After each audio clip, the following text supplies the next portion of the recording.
So if you're betting for a living, there's one thing that's really, really important to understand and know. And that important thing is, what do those odds mean? And I don't mean from the perspective of how much you're going to win if your bet comes in or anything like that. What I mean is from the perspective of, what do those odds actually mean? How are they constructed? How was that set of odds created? Because value betting is the way that you will make money in the longer term. And that is because when you do a value bet, you're betting at odds that don't represent the true probability. And if you do that over the long term, you will make money.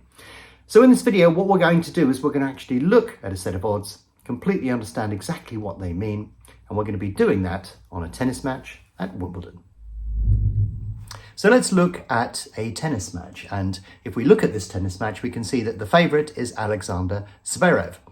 And we can see that his odds are 1-11. In other words, the market thinks he has about a 90% chance of winning this match, or thereabouts. You can see a lot of money available to back at odds of 110 or 111. And basically, if we backed at £1,000 at 110, we would return £100. And if we can get odds matched at 111, it would return £110. But you can see there's a lot of money waiting there to get matched. So, should we just remortgage the house and lump on this particular occasion? Well, don't do that. Whatever you do, never do that. But the question that you ask yourself is, the market's telling you that he has a 90% chance of winning. So if you think that he's got a much better chance of winning, then you should necessarily back him. But if you think that he has a less chance or a lower chance than 90%, then you should necessarily lay him.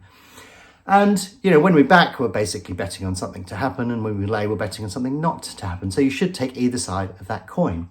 And the way that we've worked out his percentage chance of winning this match is we've simply taken his odds and we've done 1 divided by the odds. And that is how you get that percentage chance. This is what we call implied chance. And this is basically what the betting market is discounting. But in order to answer the question of, is this a good bet or not, we need to actually understand how these odds were created. So whenever we look at any sport, there's a key metric that drives the outcome of that particular match or that particular game, whatever sport you're looking at. In football, it's goals. Obviously, if you score more goals than your opponent, then you will win the match. So you end up looking and forecasting the number of goals that are going to be scored. When we look at horse racing, it's speed. Basically, if the horse runs fast, it tends to win more than other horses that are running slower. That makes perfect sense. And when we look at tennis, what we're actually looking at is the chance of a player winning a point. More specifically, we're looking at the chance of a player winning a point on serve. That's the key metric that we're really, really interested in. With that data, we can begin to understand what chance they have of winning a match. And that's an important point to make as well, is that what we're looking at here is probabilities. We're not saying they're definitely going to win the match, but we can work out the percentage chance that they will win the match using that key data. So the great thing about tennis is there is loads of data available on tennis. And if we go to the ATP Tour site, we can actually visit the statistics section on that particular site, and we can have a look for the statistics relating to Alexander Zverev. So we can actually go into that section, we can actually select even the surface type, which is grass on this particular occasion, and we can look at the service stats from Alexander Zverev. And what we can do is we can combine those together to work out the chance of him winning a point on serve. We're basically going to take his first serve percentage in, how many points he wins when that occurs, his second service percentage, and then how many points he wins on second serve, and we can combine those together. Now, I'm not going to bore you with the detail of specifically how we do that. And if you want to understand how to do that, I do have a blog post related to the specifics. So in this example, we're just basically going to take that figure and then we're going to use that to actually project forward and work out exactly how that translates into his chance of winning the match. So to keep things simple and for you to understand exactly how we predict things using just that basic bit of information, when we look at Alexander Zverev, if we say that he has a 70% chance of winning a point on serve, that's roughly what those statistics that we've just seen have told us. In fact, it's slightly above that, but we're going to keep it simple and say there's a 70% chance of him winning a point on serve. So what does that mean for the actual game itself? Because there are multiple ways that the game could pan out. It could go 15 love, 15 all, 30-15, 40-15 game, or it could go love 15, love 30. There are multiple paths the way to the end of that particular game. How do we factor that particular thing in? Well, if we keep things simple for the moment, basically if we say, what's the chance of him winning a game without dropping a point? That's actually quite easy to work out, because the score would go 15 love, 30 love, 40 love, game. In other words, he would win 4 points and he would basically not concede any points at all within the game. That's a very simple path to follow. And mathematically speaking, it's very simple to work out, because we'd basically say, what's the chance of him winning his point on serve raised to the power of 4? And in this case, it would be 0.7 to the power of 4. And that actually gives us the chance of Alexander Zverev winning a game without losing a single point. And on this particular occasion, that works out at about 25%. Or if we actually converted that back into decimal odds, that's about odds of 4. So we've actually worked out the chance of him winning a game without dropping a point by just following sort of one of those lines on that particular possible combination. In fact, there are almost an infinite number of combinations that you could get within a game. And the simple thing that you need to do to actually work out the chance of him winning an individual game is to just add up all of those combinations. And if you want to work out the chance of him winning a set, you add up all of those combinations. And if you want the chance of him winning the match, you add up all of those combinations related to the ways that he could possibly win the individual game, the individual point, the individual match, the set, all of those things. You'd have to work out all of those combinations, which of course is a mighty task, because technically speaking, there are an infinite number of combinations. However, there is a shortcut. So as I've just mentioned, there's an infinite variety of points within games, games within sets, and sets within matches. It's a bewildering and complex calculation that you would have to do. So how on earth do you do that? Well, the great thing is you don't need to, because if you have Betangel, you point it at a tennis match, you can go up and click on the tennis ball icon and it will bring up Tennis Trader. And what Tennis Trader is doing all of those calculations for you. This leaves you free to play around with your heart's content to understand exactly how each individual little nuance within a match will actually influence the outcome of that particular match. When you point Tennis Trader actually at a match itself, it will do that calculation in the background for you. It will basically, if you click the calibrate button, it will go and try and make an estimate as to where it thinks that those numbers should be based upon the odds that you can see in front of you. But you've actually moved just to the left of the calibrate button. There is actually a settings option there where you can actually enter the values and those details yourself.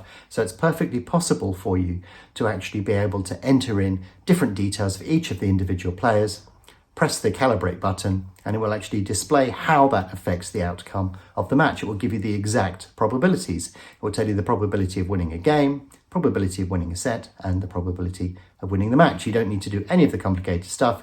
You just need to focus on those two numbers that you enter into the calibrate option. So I can see some people going, well, I just want to pick a winner. I don't want to go through all of this. But it is important. If you want to do this seriously, like I've done for a large number of years, it's important to understand the structure of the market, where those odds come from, what influences those odds, and more importantly, how they're going to change. If you're betting, you want to find value in when the market's mispriced. And if you're trading, you want to know what would happen if some of those fundamentals within the market change or shift either before the match or during the course of the match. So it is important to understand these things. However, there is a bit of a shortcut that you can take, because fundamentally what we're doing here is we're saying, what's the chance of Zverev winning a point against his opponent? And that will be a factor of his opponent to stopping Zverev from actually getting that point. So you're looking at the gap in skill between those two individual players. And what the market is telling us here is fundamentally that Zverev has probably about a 10% better chance of winning a point than his opponent. So what I actually did, I went off and I looked at the differential in skill between two individual players, and then I plotted that on a graph, which is what you will see in front of you from here. And basically this is telling you, if a player is X% better than another player, and then this is what his odds will be when it comes to the start of the match. And you can see actually that a very, very small skill difference on an individual tennis player against his opponent actually has a disproportionate impact on the sort of place where the odds are likely to start within a match. And therefore, you could actually sort of narrow this down to basically saying, well, if a player is priced at 170, this is what the market is saying, how much better they are than their opponent. And as a consequence, you can sort of go, I'm not so sure that that's the case. Or you can say, well, actually, that is the case. And therefore, I think that this is fully priced in to the market. But also think about it. In the lead up to a game, or actually during the game itself, there are a number of things that could happen that could influence those odds. Injuries, just there's so many different factors that you could take account of. But the most fundamentally important thing that you need to understand is how that market is priced, because that will tell you if the market has to adjust for one reason or another, where that value will be within the odds that you see on the screen. So necessarily, I've had to simplify things here. I've had to narrow it down and talk about it in broad terms. There are an infinite number of things that you can modify and change on this that would have an impact on the output of that final model. But fundamentally speaking, this is how you would price a tennis match. And when you look at those odds, that is what it is doing.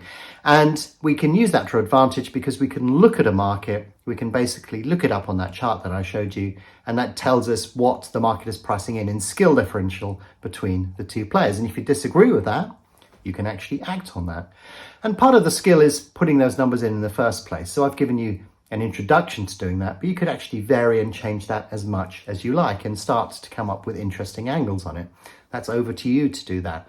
But if you want to, when you fire up Tennis Trader, you can actually press the calibrate button and it will actually look at the market and decide what the market has actually told it based upon what it can actually see. So you can use it as simply as that, and then you can start fiddling around with the numbers and modifying to your heart's content. Or you can actually create your own numbers to plug into there. That's the way that we've created Tennis Trader. It's one of the most complex things that we've ever done on BetAngel.